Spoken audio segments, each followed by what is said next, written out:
Okay, let's talk about how to describe a scatter plot. There's mainly two ways to describe it. So in this video, we're going to talk about how to describe a scatter plot in terms of the direction of the scatter plot, okay?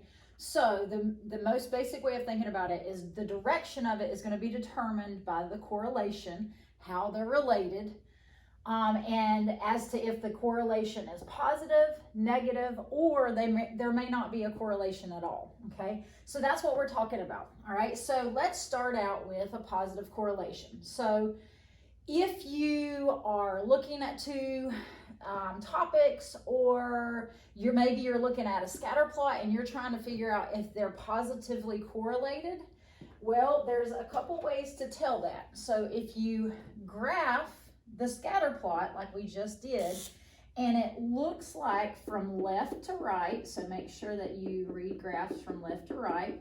So let's get a lot of points on there. Let's say that we've graphed our points and it looks like that. Notice from left to right, it goes up.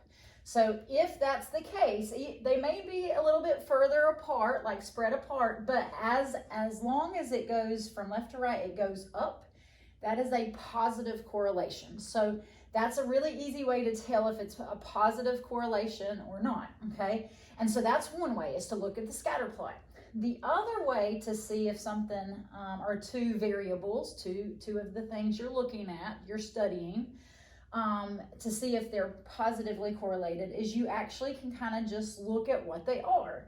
So what I mean by that is in our video that we did a second ago, we were looking at shoe size and we were looking at their height. And so if you notice as their shoe size went up, as their feet were bigger, their height grew as well, then if those two things are happening, if one's getting bigger and the other one's getting bigger as well, then that is a positive correlation, okay? And so for the reason for that is because if both variables are moving in the same direction, in other words, if one's going up, the other one's going up, or vice versa, as one variable's decreasing, the other one's decreasing, then that would be a positive correlation.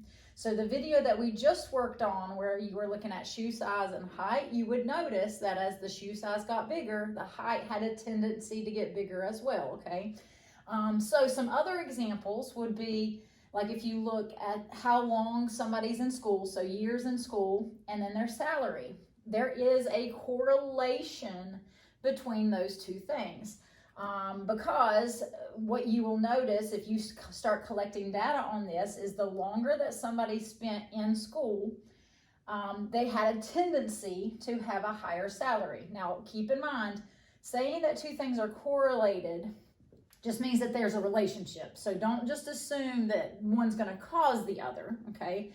So be careful about that, because just because you go to school forever doesn't mean you're going to make a bunch of money. It doesn't guarantee that to happen. It just means that there is a relationship, okay? And so this is a positive correlation because we've noticed that the longer you spend in school, you have a tendency to make more money. So because one's going up and the other one's going up, that's a positive correlation.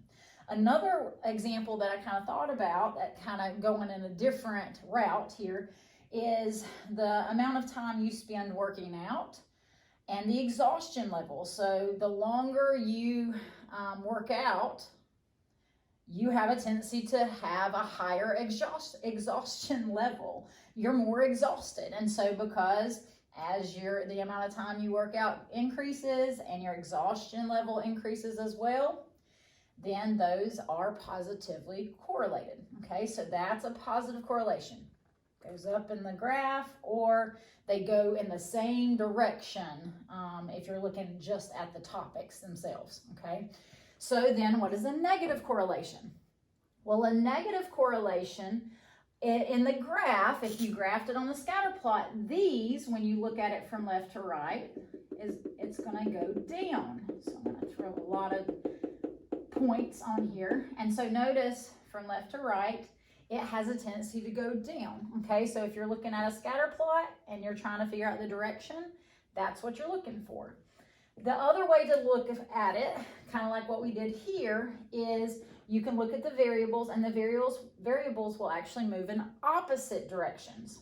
So in other words, one variable is going to be increasing and the other one's going to be decreasing, okay? So some examples of that would be how many hours you spend sleeping versus how many hours you spend awake. So like if you spend more time sleeping, then that means you have less time that you're awake. So as the number of hours increases that you sleep, the number of hours that you will spend awake goes down. So notice they're moving in opposite directions. So that would be a negative correlation, okay? Another example would be how long you spend driving or driving a car down the road, and the amount of gas that you have left in your car. Because as long as it's a gas car, that's a big one here, because now we have different types of cars. But the longer you spend driving, so the more time, as the time you spend driving increases, the amount of gas that you have left in your car, or the amount of gas in your car at that moment actually goes down, because your car is using the gas the longer you drive it. So that would be a negative correlation because they're going in opposite directions, okay? So that's negative correlation. The last thing, well, is what if you look at those two variables and they have no relationship, like you graph it and there is not what's called a trend to your data? Well, that would look like just a very random set of dots. So if you look at a scatter plot and there doesn't really seem to be a direction, it doesn't go up, it doesn't go down, then that would mean that there is no correlation, which means that they are not related to each other, okay? And so that's what this says right here. There is no apparent relationship between the two variables. So some examples of that would be if you had like comparing shoe size and your salary. There's not really much of a relationship between your shoe size and then how much you make, okay? So that would more look like a graph like that if you put that in a scatter plot.